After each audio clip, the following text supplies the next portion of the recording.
So you have been wanting to compete, but there are so many federations out there and you just don't know which one to pick, or you just have no idea what to expect going into your first show. Well, in this video, I'm going to be sharing with you guys my experience and what I feel like you guys should know as a potential first-time competitor. Hey now, take a step outside and seize the day now. Hey guys, what's up? It's your girl Jessica, aka Miss Fit Girls, and welcome back to my channel. Through this channel, I really want to inspire you guys to just move and live your healthiest and best life, because I really feel like no matter the circumstance, through commitment, dedication, and consistency, you can make any goal possible. Like I said in today's video, I'm going to be sharing everything Wbff with you guys today, because that is the federation I choose to compete with, is the Wbff. I'll be talking to you guys about what my experience was as a first-time competitor, how shows work, what the cost is to do these competitions, and also what to expect as a first-time competitor. Okay, so first of all, what got me into competing? What got me into competing was I had already been living a healthy lifestyle. I was already studying kinesiology whenever I was in college, but whenever I was working at a chiropractic office, I had a coworker who actually competed in NPC at the time. Now she's an IFBB pro. But just seeing her come into work every day and just talk about her experience and talk about like what competing was like, it made me like kind of sit and wonder, maybe I should kind of like dabble into that. So then I started researching federations, because I felt like the federation that she was in didn't really match me or fit me well. So that's when I started to dabble in to some research, and I had been following Lauren Simpson, who is a world champion in the bikini category, and I knew that she had been competing, but I didn't know what federation it was. I just knew it was something aside from the federation that my coworker was doing. So I did some research. I realized that she was doing the Wbff, so I researched Wbff. I realized that they kind of incorporate a lot of fashion into their competitions, and that was so me. So then I started following more people who were in the Wbff, and that's when I landed on Stephanie Ayala. At the time, she was the two-time world champion. Now she's a three-time world champion. But what really sold me was when she received her second world title. I guess at the very end of announcing the winners, they were all coming up to take a photo, and the second place winner noticed that her crown had fallen, and she had adjusted her crown, make sure that she was good to go for the picture that they're about to take. And I just felt like that wasn't something that you would normally see across federations, and that just absolutely sold me, because it made me realize what the competitors were like in the Wbff, and just like the Wbff as a brand. So that's just my opinion and why I decided to compete with the Wbff. But if you know that you want to compete, make sure you do your research and just kind of look and see what federation best suits you. For some people that's NPC, for some people that's Wbff. I know there's plenty of other federations out there that I just don't know about, just because to be honest, my research kind of stopped whenever I found the Wbff. But that is completely up to you to kind of see and do your research as to what federation best suits you. So once you decide that you want to compete, once you decide what federation you want to shoot for, and you know that you want to go into prep for your first competition. Well, what exactly is prep? Well, prep is literally exactly what it sounds like. Prep is just preparation for whenever you get up on stage. You are prepping your body for its ultimate physique, or for its peak physique, to be able to step up on stage and compete. That's really all it is. So it depends how long your prep is for. It depends on your coach. So whenever you go into prep, you want to make sure that you are under the guidance of a reputable coach who can correctly walk you through the process in a healthy fashion as well. And it will be up to you and your coach to determine how long that prep would be. Last year, my prep was 19 weeks, so it was about 5 months long. 5 months of hard work, okay? But it kind of depends on where you are athletically, where you are physically, and where you are just in your fitness journey, and how much work you need to put in order to be able to compete in a show. For me, I had high expectations, and I knew I wanted to be able to place on my first show. So I knew that I had to have a longer prep and put in that work, so that way I can potentially get the results that I wanted to get from competing. So for some people, their prep can be 3 months long. Some people, I know their prep was like 8 months long. It's completely up to you. Even though this is going to be my second show and I'm going to be stepping up on the pro stage now in Atlantic City in December, my prep is actually going to be longer this time around, just because of what I need to do to now compete with the pros on stage stage as well. So like I said, it's completely up to the person, and it completely depends on what you need to do in order to be able to compete on stage, if placing is something that's important to you. So now you know you want to go on a prep. Now what are you going to be prepping for? So that kind of depends on what you and your coach discuss. Your coach should or would know what physique you would best match by the end term. So there are, I want to say, 4 different categories. So in the WBFF, there is Bikini Diva, and I'll explain all of these categories in a minute, but there's Bikini Diva, Wellness, there's Fitness, there's Physique, and there's Transformation. So 5. They just added the Wellness, so I automatically assumed 4, but there's 5. So starting with the Bikini category, for Bikini, you're not going to really see a lot of muscle separation and muscle striations. With Bikini, they are just more so worried for shape. So they just want to see your overall muscle development, muscle tone. They just want you to have a nice shape. To my knowledge, they don't really want to see any muscle separation, muscle striations. They just want you to be shaped out, looking healthy. They don't want you excessively lean at all. And that's something I really appreciated whenever I went to the WBFF, because you don't really see that with a lot of federations. A lot of federations, you have to be like really lean, and that's just not something that I wanted for myself. I just knew I wouldn't like the way I looked if I was that lean. So I really wanted something that was a more healthy look, and that's why I went with the WBFF. But anyway, you don't have to be excessively lean. You just need to show that you are physically fit. How they score the Bikini category is 40% is markability. How can they use you for their brand and your overall appearance? And then 40% is your physique. So only a portion of your score is actually your body and how it looks physique wise, which is absolutely what I love, because it's not just about like who looks the best on stage, is who could bring the overall package on stage, because 20% of your score is also your overall presence on stage, your routine, your confidence on stage, and your poise and how you present yourself. So that's something I really appreciated as well. So they just want to see who has the confidence, who can work it. Girl, if you don't have the confidence, fake it till you make it. Because let me just tell you, I was really nervous whenever I stepped up on stage, but the minute I stepped up on stage, you wouldn't even be able to know, just because that is partially into your score as well. For Bikini and for all categories, there are 2 rounds. The first round is always going to be a Bikini round. Bikini round is just like couture fashion. They have a whole bunch of rules and guidelines that you could read online, but they just want to see how fashionable your bikini is, something that represents you and your physique. And then the second round for Bikini is going to be evening gown. It's different for some categories, but for Bikini category, it's going to be evening round. Evening round is it's kind of like pageant style. So you are in a evening gown and you show off and you walk. You normally do an eye walk up on stage. So you walk down the stage, you show off the bikini, you show off the dress, and they just want to see how you show the dress off. I like this round because during this round you also get presented your awards. So you get best dressed, so whoever has the best bikini in the opinion of the judge is going to get awarded best dress, and then you also get your placings in your evening gown round, all while you're on stage. So they award top 10, top 5, top 3, and then obviously first, second, and third place in the top 3. But to my knowledge, that's kind of how it seems to work. And then, yeah. So the second category is going to be wellness. And wellness is going to be very similar to Bikini. They don't want to see any muscle separations or striations, but they are looking for a fuller lower body look. So someone who's a little bit more built and who's a little bit more thick on the lower body, someone who's a little bit thicker in the legs, someone who's a little bit thicker in the glutes, is to my understanding. However, you can read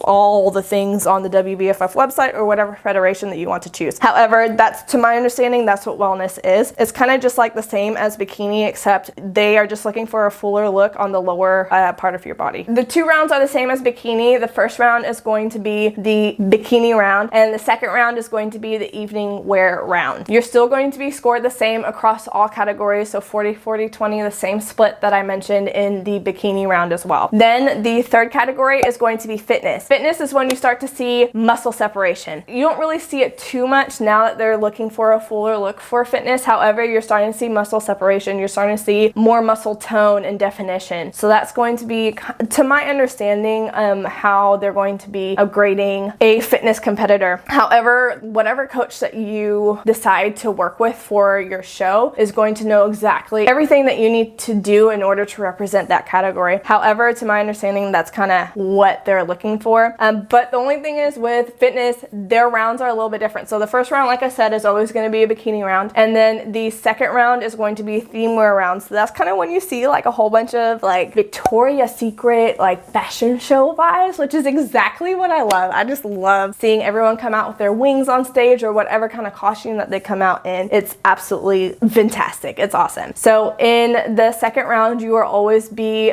presented best dressed. And then I don't know if they do that for fitness and physique. I can't really remember, but they're also going to be giving you your placings while you're on stage too. So like I said, top 10, top 5, first, second, third place. And then the next category is going to be physique. Physique is going to be muscle separation, more muscle tone, more muscle definition. You're going to start to see the separations in the muscles and everything. These girls are like, the way they look, you don't want to mess with them, okay? Because they look like some serious athletes. So with physique, that's kind of what you're going to be seeing. In physique, you're also going to be getting those 2 rounds. The first one's going to be the bikini round. Second round is going to be the theme wear round, just like fitness was. Same scoring, 40, 40, 20, all the same. And then the last category is absolutely my favorite category because that's the category I feel like really like speaks to the heart and speaks to the soul, and you're able to listen to everyone's stories. This is going to be the transformation category. So the transformation category is for anyone of any transformation who just wants to show off their physique after a transformation that they had, or they just have a story that they just want to tell through their transformation to inspire others. They highly recommend people who have overcame eating disorders, who have overcame illnesses, diseases, cancer. You will see so many walks of life in the transformation category, and I just absolutely love it. So with the transformation category, to my understanding, and like I said, you could read this all online for whatever federation that you want to choose. I don't know if other federations have this category. However, for transformation with the Wbff, to my understanding, you have to bring a flash drive of like 3 before pictures, a short bio of your story or something like that that they can read on stage. And then the transformation could be anywhere between 10 pounds to 100 pounds. It just kind of depends on the story that you want to tell and what you're about. I know they do go through 2 rounds. The first round is going to be a swimwear round. It could be 1 piece or 2 piece, completely up to you and what your comfort level is. And then to my understanding, there's a second round, and it is just like a dress up round. So you could wear a dress, you could wear a fancy outfit, you could wear a suit if you're a male. It's completely up to you, but it just has to have like good fashion taste and just classy. So the overall look has to be classy for both the swimwear and the dress up round. But there are more like rules and regulations on whatever website or whatever federation that you choose. So I know with like NPC, they post their rules and regulations, what the cut of the bikini should be like and all of that. Whatever federation you feel like you want to compete in, I would just highly suggest to like look on their website, see what they're all about, and look at the different things that they have to tell you about their federation.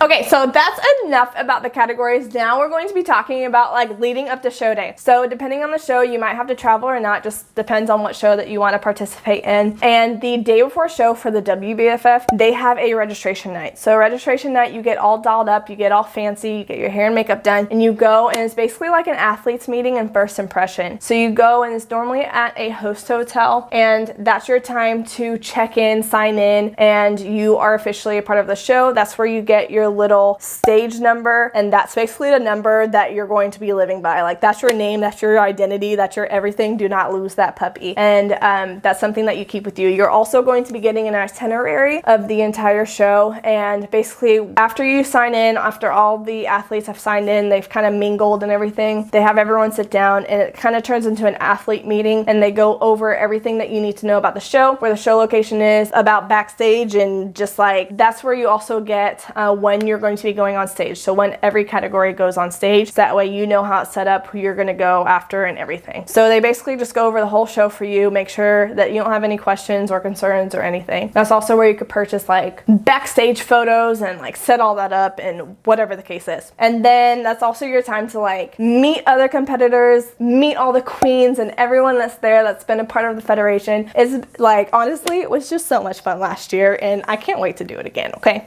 That's also if you're a pro, you also get your pro sash for the first time if you're competing as a first-time competitor, which I am. Your girl can't wait to get her sash, okay? But after the athletes meeting is over, that's your time to take pictures, to continue mingling with everyone. But normally it's kind of your time to go ahead and go to bed and get a good night's sleep before you get up on stage. So the next day is usually show day. Unless you go to Worlds, I know it's a little bit different. I don't really know all the details about Worlds, but as a first-time competitor, normally people don't do Worlds straight out the back. If they do, then they normally have a good idea as to what they're stepping into. They've done shows before, they've competed before, and they just feel comfortable going ahead and going on the world stage as an amateur.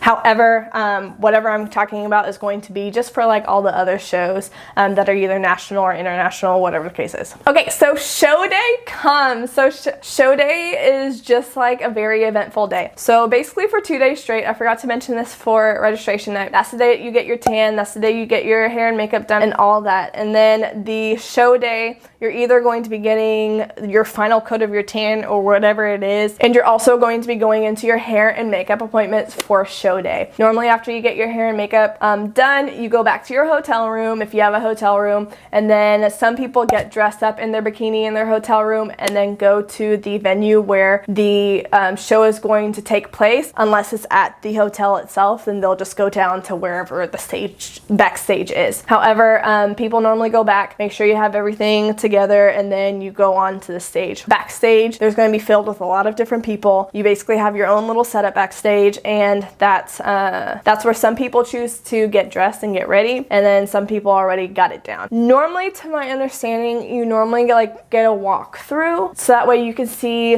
what it's like to walk on stage. We didn't get that at the Wbff Dallas show, but I know that people have gotten it in the past, so I'm not entirely sure on the details on that, but normally you get a walkthrough to my understanding. And then whenever it's your time to go up on stage, you'll know exactly what time that is because you have that itinerary. It tells you exactly what categories go in what order. There are people all around backstage helping you to tell you like where to stand, to form a line, to go out on stage, and then you also have someone telling you right before you go on stage, okay, you're up, go. Okay, you're up, go. And then they basically tell you exactly what you're going to be doing, where you're going to walk and all that. So you are going to come completely prepared. They want you to come completely prepared because they're giving off a show. They don't want their competitors looking lost on stage. They want you to know exactly what you're doing. And whoever your posing coach is going most likely knows how the rounds go, how the comparison round goes, how your moment on stage whenever you first come out goes, and all of that. So they'll kind of prepare you as to what to expect and how to move along stage, kind of, because that's what you were doing in your prep. You were also being coached on how to pose as well. So after your first round, everyone leaves stage, you go backstage, you have some time normally. At least with my experience, I had quite a bit of time before I had to go back up on stage again. So after I got off stage, I went to go take my backstage photos that I paid for. Then I was able to take pictures with some of the competitors backstage while we were all dressed up in our bikinis, because like you don't really get that moment too many times. So taking all the pictures that you can, so that way you could like savor those memories, really is beneficial. And then after you're all done with that and you've made good timing, then you could go backstage into the dressing room. You change into your second round, whether that's theme wear or evening gown, and then you just want to make sure you always have your number, and then you go back and they tell you what to do and all that good stuff. And then you go out for your evening round. You normally make your eye walk, and then everyone comes, you do comparisons, I don't know, whatever the case is, and then they also give out your placings. So first they'll give out best dress, and then second they will give you your placings. At the show that I did, first they named top 10, then they named top 5, and then they named the third, second, and then first place winner. Please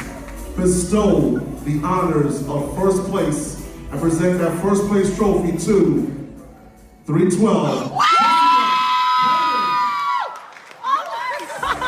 And that was the show. After the show, as long as you're not the last category like I was, you have time to go backstage, take your backstage photos again in your evening gown and all that good stuff. And then if you were someone that was lucky enough to get your pro status, then that's when you have your pro meeting at the end of show and the whole hurrah. However, after everything's said and done, you go backstage, you collect all your things, you change into something probably a little bit more comfortable. and then you go out and you're reunited with your family and friends. I know with at least the WBFF Federation, you are not allowed to be in the audience. You have to stay backstage the entire time, just because it's kind of like if you go to a professional performance, a professional play or whatever, you don't really see the cast and characters in the audience with their family members. They're always backstage, and the only time you see them is whenever they're on stage as that character. The same thing is with the WBFF. I know with other federations, you're allowed to be in the audience with your friends and family watching people on stage. If that's more so your vibe, then I would definitely look into that. However, I know with the WBFF, everyone has to stay backstage until the show's over. Then you could go and reunite with your family, take pictures and all that good stuff as well. So that's going to be everything about show day and everything. Then like normally whenever you get reunited with your family and friends, you go out for a cheat meal and you just celebrate victories in life and just the fact that you're on stage and you had the guts to do it. Now we go into pricing. Now I know with the difference between the IFBB and NPC and then with the WBFF, I've heard there's a huge difference in price. I've heard people only pay like $1,000 for NPC, including their like bikini, their shoes, their jewelry, purchasing your registration for the show and all of that. I've heard people normally spend about $1,000. I don't really know because I have never had that experience. At least whenever I worked with my coworker, I think that's about how much she spent, give or take a few. I really don't know. However, with the WBFF, I can tell you exactly how much I spent because it was significantly more than what NPC or IFBB, well I don't know IFBB, but with NPC would pay. So with the WBFF registration alone was like about $400. And then with the bikini for a WBFF, they're normally a little bit more because they have a lot more designs, they're a lot more intricate, they're a lot more fashionable. Just spit on myself, that was really gross. Awesome, love life. So you tend to spend a little bit more just because you're getting a lot more for your bikini. So for the bikini, it could range from about $500 to like $900. It just kind of depends your overall look and feel and what you want in your bikini and how much goes into your bikini. And then there's your shoes, there's your jewelry at whatever cost that you find at the stores. I know last year I spent about like $200 on shoes and jewelry for registration night for both my stage looks. I had 3 different shoes for everything. So I mean, I just went all out. Now I know how to do it smartly this year, but your girl didn't know anything her first time. That's why I'm making this video. And then so you pay that $400 for registration. I think like hair and makeup was like, it ended up being like $450 because I got hair and makeup for registration, for show day, and for the photo shoot I did the day after. So all of that was $450, which when you think about it, it's really not that bad, but just know to expect that. And then you have to pay for your tan. I think tan ended up being like close to like $300 because I got some add-ons and all that good stuff to make your tan look even better and stand out on stage. So yeah, that happened. And then if you are traveling for the show, then you have to put that cost into play too. For me, it was just a 30-minute commute. But even though it was a 30-minute commute, I still purchased a hotel room just because it was just so simple. I could just go back to my hotel room whenever like I didn't have any appointments or had a gap in between appointments. I had nothing to do. I went to the hotel room. I was able to like just lay out and just let my tan dry and all of that. So it's kind of nice having a hotel room because it was so convenient and it took a lot of the stress out. I highly recommend, no matter where your show is, to get a hotel room because you have no idea how much stress that just takes off of like commuting, carrying things, making sure you don't forget anything at home. I just wanted to know everything was in my hotel room. I was able to organize it by day and then bada bing, bada boom. And then you also have to pay for your evening gown. So for me, my evening gown was $300. You don't have to spend that much for an evening gown. You can find like a dope dress on sale for like $60 somewhere. That's what I might be doing. So it just kind of depends. And then if you want to include training, so training ended up being like, I don't even know, like $2,500 or something throughout my whole prep for posing and for training and for my meal plan and just like overall management. Like my coaches were bomb. They managed everything. They helped me pick my dresses. My coach was with me like via text message whenever I was communicating with the designer I chose out in South Africa. So she was like on top of it, just making sure I didn't slip through the cracks and everything. Like she was just basically not only my coach, but my posing coach, my nutritionist, my manager, like just making sure everything was coming together and that I was A1 for stage. Like I would send her dress ideas for registration, for on stage, for after stage, for photo shoots and everything. And she was there to tell me, oh yes, oh no, oh you want to choose this, so you want to think about this and all that stuff. So I highly recommend like getting a good coach that's very aware and just knowledgeable about the federation that you decide to be in, because that was like something that helped me so much that I thought I would be like completely lost if I didn't have someone as knowledgeable as her. So overall, just because it was my first show and I didn't really know how to go about like purchasing things the smart way, I ended up spending about, including training, like $3,500 to $4,000. It was, yes. But this year, Jessica is going to do it right, okay? Jessica's gonna do it smart, all right? So Jessica is gonna take advantage of Afterpay and Sezzle like completely as well, because you don't wanna put a financial burden on yourself. Was that everything? I think that was everything. If there's anything you want me to go over, or just like any questions that you have about competing, or the WBFF in general, or whatever the case is, make sure to leave a comment in the comment section down below, because this is actually episode 1 of like a whole series. So I'm going to be taking you guys along the journey of my prep and my road to the Atlantic City stage to make my pro debut. So every other week I'm going to be posting a video here on YouTube just about my prep, just about my road to the AC show. And if you guys want to see anything specific about competing, or just like anything about prep life in general, make sure to leave a comment in the comment section down below, so that way I can make sure that I'm giving you guys exactly what you want to see. But you could expect like comp diet hack, because I know with competition diet it could get really boring really fast, and like things could just get really old really fast. So I spice things up so much during my prep that don't really affect like your overall calories and everything. It's just like there's just so many things I could go into. Prep must-haves and just like different things like Starbucks drinks that you can still have while you're on prep if you're a big Starbucks lover like me. Just all like everything under the moon. So if you have any video ideas or recommendations that you want to see, or if there's something I just said that really stands out to you and you're like, yes, Jessica, please go ahead and leave a comment in the comment section down below. Obviously, whenever we get closer to show day, like I'm going to be vlogging like crazy, just like my traveling, because I live in Texas and I'm going to be going to New Jersey. So just like traveling, getting ready for the show, and like registration, show day, and all of that. Like it's literally going to be so much fun. And like backstage, behind the scenes for like photo shoots and everything, like I can't wait to take you guys on everything. So make sure to subscribe to my channel so that way you are able to watch the whole road to the AC show. But until the next video, you guys, bye.